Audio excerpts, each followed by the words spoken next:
A SWAT officer fired a taser at a royal guard. Broad daylight, packed with tourists, cameras rolling. But just 7 minutes later, the gates of Buckingham Palace opened. A royal convoy arrived and stopped cold, refusing to proceed until the matter was dealt with their way.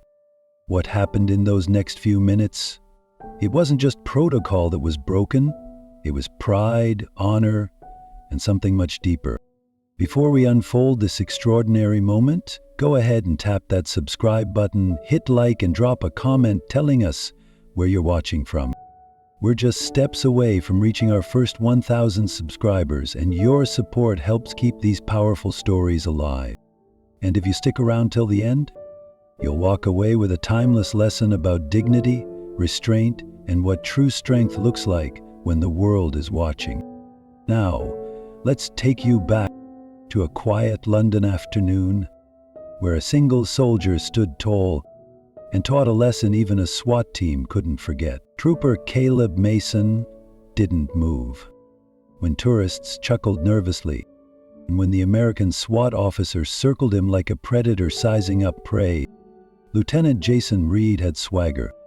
6'2", mirrored sunglasses, tactical vest half-zipped. He radiated the kind of confidence that's earned in drills, not in war zones. He waved credentials, flashed a badge, tossed around acronyms like candy. "Joint training exercise," he said. But no one at Buckingham Palace had been informed. Tourists parted. A mother pulled her child back behind the rope barrier. The palace steward stepped forward, calm, professional. "Sir, this is an active ceremonial zone. You'll need to step back." Reed scoffed. "Relax, I'm not gonna break anything. Just want to see if this guy's really human." He unwrapped a protein bar and took a bite, smirking as he stepped even closer to Caleb's horse. He joked about mannequins, called the guards window dressing, mocked their silence like it was some kind of weakness. But what came next was no joke. With zero warning, Reed reached for his belt and unclipped something small, black and lined with yellow. "A taser." The steward's voice turned urgent. "Sir, no, that's flag." The sound was unmistakable. The dart flew across the few feet between them, striking Trooper Mason squarely in the thigh. Gasps rippled through the crowd. A little girl clutched her father's sleeve. One tourist began recording. Another dropped their phone in shock. The horse shifted slightly, but Caleb didn't fall. He didn't flinch. His jaw tensed for a split second. Blood seeped into the white of his glove, where his grip had instinctively tightened. But his posture, perfect, still, regal. The taser wires hung loosely as the current stopped. And yet, the man who'd been shocked showed no sign he even noticed. For a brief moment, Reed smiled, like he'd pulled off some kind of clever stunt. But no one else was smiling anymore. No laughs, no whispers, just silence. The kind that feels heavy, fine, the kind that tells you, you've gone too far. From inside the palace, movement began. Shadows shifted behind high windows.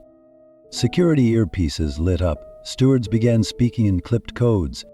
A button was pressed under a desk marked "Unscheduled Incident." Reed adjusted his sunglasses, chuckling nervously now. "Just testing his reflexes," he muttered. But the crowd wasn't buying it. They weren't looking at him anymore. They were looking at the man still holding the reins. Head Trooper Caleb Mason, who had just taken 50,000 volts without moving an inch. And somewhere behind the stone walls of the palace, a royal convoy had already changed course. Just 30 seconds in and you're already holding your breath. Because this isn't the video you can look away from. Trooper Caleb Mason remained motionless, but the world around him erupted in reaction. The crowd, a mix of wide-eyed tourists, elderly Britons, and curious families, stopped in their tracks. Phones hovered mid-air, hands trembled, breaths caught in throats.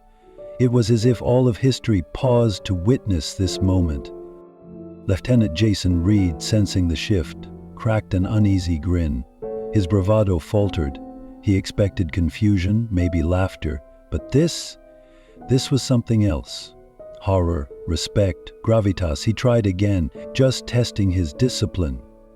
His voice faltered, drowned by the weight of what had just transpired. In response, palace security moved like a well-oiled machine. One steward raised a compact radio. Behind him, a pixel-perfect dance began. Doors locked, guard posts reinforced, protocol triggered, no alarms, no panic. This was precision in action. Yet beneath the calm veneer, tension rippled like waves in still water. Then, from hidden vantage points, a low rumble began. Engines that belonged to something more than local taxis or sightseeing buses. A rumble that carried authority and waited. The rumble of the Royal Convoy, diverting its approach. That sound lengthened time. Reed pressed his sunglasses, swallowed hard. His team looked at each other. Uniformed American men, trained for confrontation, now silent, stripped of confidence. Crowds leaned in. They sensed the shift in power. The world had changed, and they were witnessing it. Trooper Mason raised his head slightly. Nothing dramatic, just a subtle cue. It was enough. 45 seconds after the taser strike, Captain Eleanor Nell Reeves emerged from the palace flank, tall, mid-40s, dress blues immaculate. She walked with composed authority, not rushed, not frantic, deliberate. She stopped beside Mason, addressed him softly. "Trooper, are you secure?" He responded quietly, "Still secure, ma'am." That exchange landed like a hammer. The message: discipline under duress, not performance, not spectacle, self-control. The body had been shocked, but the soul and the duty remained steadfast. 35 seconds later, the palace corporal approached Reed with a crisp, clear command. "Lieutenant, step away, stand by palace boundaries." Reed blinked, looked at his taser, the crowd, then at the cavalry soldier who still held his position. His voice cracked. "It's a misunderstanding. Training mission. NATO exercise." No one answered. Another 10 seconds passed. The rumble deepened. Another engine, and then silence resumed. Not casual, charged. The kind where every face is etched with the gravity of what just unfolded. Trooper Mason's horse shifted its weight. A ripple of empathy went through the audience. There stood a soldier who had been used as an experiment in protocol, and he answered with silence. Now, if your heart is pounding, your palms are sweating, or your eyes are glued to the screen, good, because you're closer to the rest of this story than most people ever get. You're seeing how power isn't measured by who strikes, but by who stands firm. Don't go anywhere, because in the next part, we'll witness the royal response, the convoy that held its ground, and the lesson that echoed far beyond Buckingham Gates. 30 seconds into this next part, ask yourself this. When is the last time you saw someone humbled, not by force, but by dignity? Lieutenant Jason Reed had come in loud, cocky, and untouchable. But now he stood on cobblestone, shoulders tightening, breath hitching. Captain Eleanor Reeves didn't look at him. Not yet. Her eyes remained on Trooper Caleb Mason, who, despite taking a full-force taser strike, remained mounted, head high, posture perfect, hands steady on the rein. She asked one question: "Are you fit to continue your post?" Caleb responded, calm and clear, "Still fit, man." That moment changed everything. Reed glanced around. The crowd's eyes had shifted, off him, onto the guard. The man he'd tried to reduce to a prop had become something else entirely, a symbol of unshakable discipline. Within seconds, the Royal Military Police moved in, silent, efficient, not aggressive, just undeniable. Two of them flanked Reed. One calmly requested, "Sir, we'll need you to disarm," slowly. Reed hesitated, then looked to his own men, silent, avoiding eye contact. The tourists began to murmur. Some had tears in their eyes. A father whispered to his son, That's what strength looks like. An elderly woman clutched her purse and said aloud, "He didn't move, even after all that?" Just past the palace gate, the royal convoy had stopped. Engines idle, windows tinted, but everyone knew someone important was inside. And they were watching. Reed tried to recover his swagger. "I didn't harm him, he's fine, no one's hurt here." Captain Reeves finally turned. Her voice didn't rise. It didn't need to. "You attacked a soldier on active duty, on royal ground. You didn't test his focus, you tested your ignorance." That was the shift. The tourists weren't watching for drama anymore. They were watching for meaning. They had come for selfies. They were now witnessing something sacred. Trooper Mason dismounted briefly behind a privacy screen. A medic checked his leg. The burn mark was evident, but the man himself remained silent, calm, dignified. Then a Rolls-Royce door clicked open. A gloved hand appeared behind the curtain. No wave, just presence. The weight of the monarchy wasn't in words, it was in stillness. And that stillness, it mirrored the very soldier who refused to break. Now, if you're still watching, you already feel it. You're not just hearing a story. You're part of a moment where the definition of strength changes in real time. In just a moment, we'll get to the confrontation between Colonel Lowry and Lieutenant Reed, the turning point where titles crumble and true rank is revealed. Trust me, you don't want to miss what's coming next. If you're still watching, let's make a deal. In the next 3 minutes, I'll show you how one man in silence commanded more power than an entire squad armed to the teeth. Lieutenant Jason Reed had run out of words. No clever retorts, no smirking quips. Just a twitch in his jaw as Colonel James Lowry entered the courtyard. Silver hair, pressed uniform, movements precise enough to calibrate a clock. He didn't address Reed, didn't even look at him. He went straight to Trooper Caleb Mason. The colonel lifted the hem of Mason's crimson breeches, just enough to see the blackened scorch where the taser had hit. A nod, quiet, measured, then 5 words. "This is a sovereign-level incident." The crowd shifted again. They knew they were no longer spectators to a misunderstanding. They were witnesses to an act that had crossed into history. Captain Reeves responded instantly. "Secure all foreign personnel. No external communication until Palace Protocol has issued directive." And in those words, without sirens or threats, the tone changed. This wasn't just about a taser. This was about a man who stood firm, and a nation that stood behind him. And what happened next?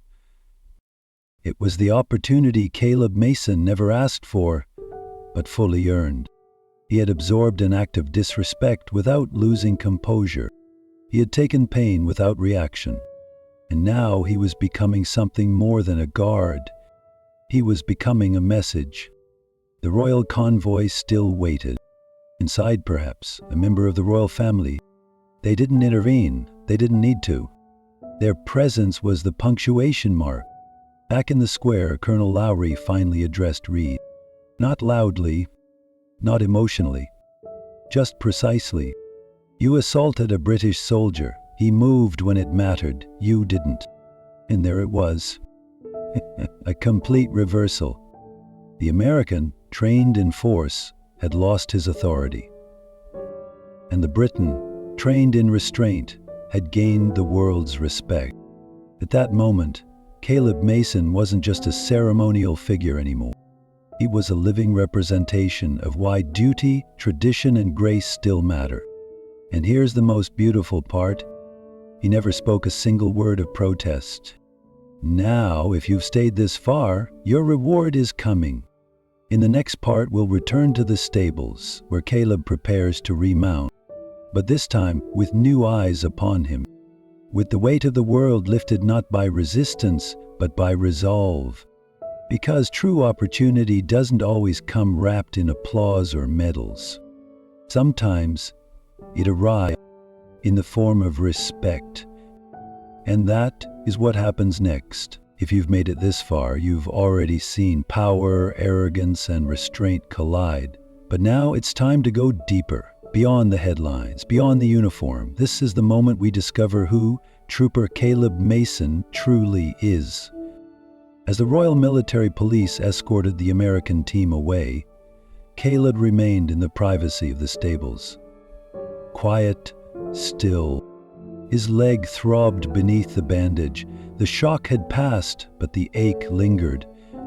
Not just the physical pain, but something deeper. Because being a Royal Guard isn't just about standing still. It's about standing for something.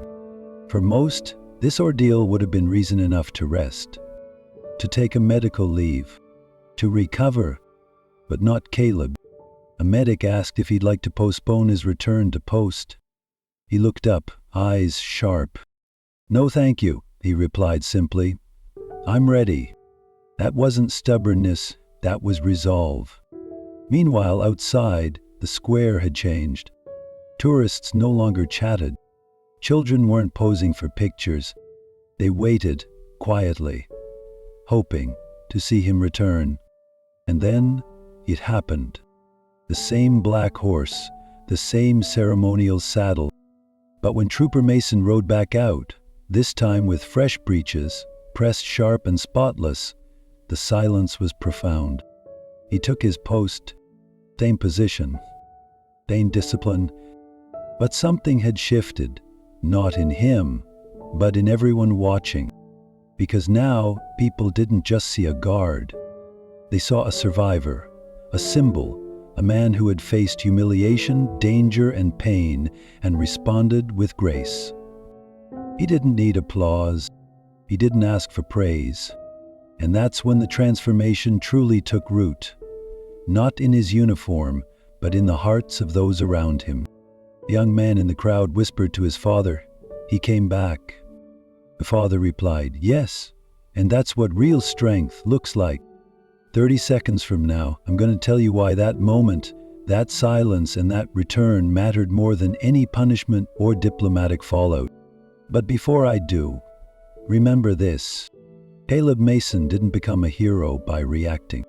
He became one by refusing to be moved by anything less than purpose. His growth wasn't loud, it wasn't flashy, it was steady, solid, silent. And that silence echoed louder than any words Jason Reed had thrown all day. In that courtyard, watched by tourists, soldiers, and royalty alike, Caleb Mason reminded the world that dignity isn't fragile, it's now. Are you ready to see how it all ends? What the final salute meant? And why this story isn't just about a royal guard, but about all of us? Because in the next part, we'll show you the conclusion that left grown men in tears and a convoy that didn't move until the truth was honored. You've come all this way, and now you're about to witness the final moment. Not the punishment, not the paperwork, not the political fallout, but the act that left everyone in that courtyard changed forever. Trooper Caleb Mason stood tall once more. Uniform flawless, eyes fixed forward. No flinch, no limp, no apology needed. Behind him, the Royal Convoy began to move. Slow, precise, deliberate. Not a single siren, not a single horn. Because real power doesn't rush, it waits until dignity has been restored.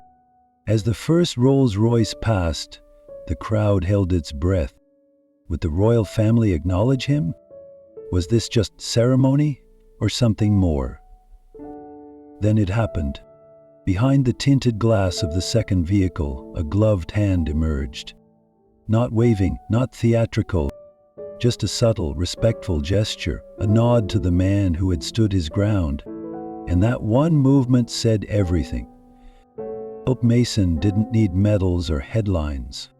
He didn't need revenge or attention. He stood, that was enough. But it wasn't just him who changed. The crowd, those everyday tourists from Boston, Alabama, San Francisco, and small towns across the U.S., they stood taller too, because they saw something they hadn't seen in a long time. A man who didn't scream, who didn't strike back, who didn't need to. He showed that the strongest people are often the quietest, that the loudest voices aren't always the most powerful, and that sometimes the best answer to disrespect is discipline. As the last vehicle passed, Caleb did one thing more. He saluted. Not to the royal family, not to the crowd, but to the idea that tradition is only as strong as the people who live it. And in that moment, every person there and every viewer now, including you, felt it. This wasn't about a guard. It was about something bigger, something we're losing in today's world. Honor, restraint, purpose. Now here's the final thought. If you've been moved by this story, there's something powerful you can do. Leave a comment sharing what this meant to you. Like this video to help more people see it. And subscribe to God Royals, because stories like this deserve to be told loudly, clearly, and with dignity. Stick around, because in the final part, we'll unpack the lesson that lives long after the smoke clears. If you've stayed with me this far, thank you. You've seen arrogance tested, you've seen discipline stand firm, and now it's time to bring this story home and ask something important. What if you were Trooper Caleb Mason? Imagine yourself standing in that crisp autumn courtyard, sirens of traffic beyond, tourists milling behind ropes, and two worlds colliding right before you. On one side, an American SWAT officer with swagger overtakes protocol, laughs it off, and finally tasers you, right in broad daylight on historic British government property. Your leg jolts, your chest tightens, pain snaps through you, but your duty and discipline guide your every move. Would you grit your teeth and respond with retaliation? Or would you, like Caleb, let silence do the talking? In that moment, you must weigh your instincts. 1. Fight back? The adrenaline surges, your training kicks in, defend yourself. But reacting with force means breaking ceremonial protocol, something you've sworn to uphold. You could escalate matters, possibly endangering yourself, the crowd, even diplomatic relations. 2. Stand your ground? You feel the taser's shock, but your focus remains fixed. Your training, 40 hours of drill, thousands of repetitions of discipline, guide you to not flinch. You remain silent. Your stillness becomes your statement. You feel your pulse steady, your breathing slow. This is more than protocol, it's values. And this matters, especially to our older audience. For many of us, life isn't lived in courts or on grand stages, but in daily challenges.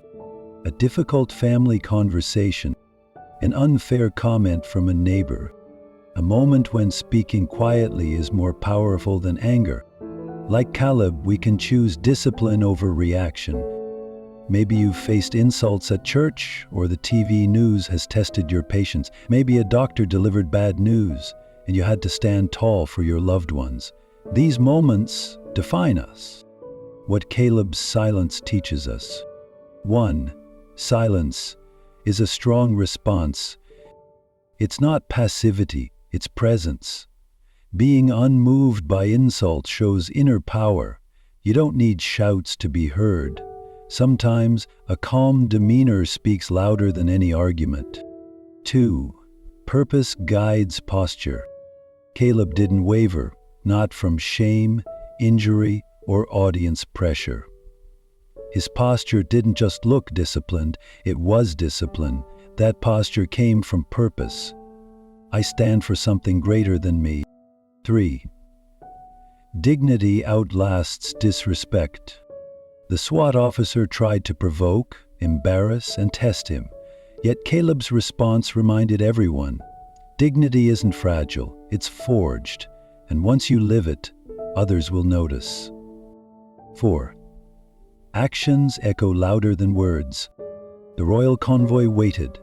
That small acknowledgement from behind the tinted glass wasn't theatrics. It was a message. We see you. You did right. Your values don't need fanfare to be recognized. How to apply this in your life? In a heated moment, instead of snapping, pause, breathe, stand tall. Your calm will return control. When you face criticism, speak only if your words add value. Otherwise, let your integrity speak. If someone tries to embarrass or shame, choose not to perform. Rise in silence. Let your actions prove you're bigger than the moment. When disciplining loved ones, model respect. Even discipline delivered with calm sincerity goes further than harsh words. If you were Caleb, what would you do? 1.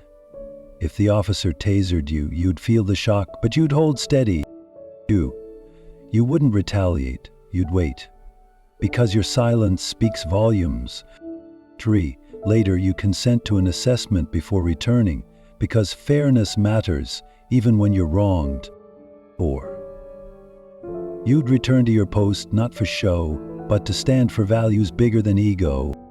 That isn't weakness, it's strength. You may have lived through turbulent times, raising children through tough economic days, caring for elderly parents during uncertain health times. You've learned, when you hold fast, not only do you stand tall, you empower everyone around you. Caleb's story reminds us all, you don't have to raise your voice to matter. Matter by how you walk through fire and still walk tall. How strong is this story holding your attention? 1 equals not my cup of tea, 10 equals gave me chills. Drop your rating below, 1 to 10, and share why. Like this video if you believe dignity is stronger than noise. Comment. Share a time you stood firm while staying calm. Stories of quiet strength deserve to be heard, especially in America today. Our channel exists to remind you, in a world of chaos, holding your ground through calm courage can be the bravest act of all. From one generation to the next, stay dignified, stand firm. And remember, sometimes silence isn't empty, it's full of power.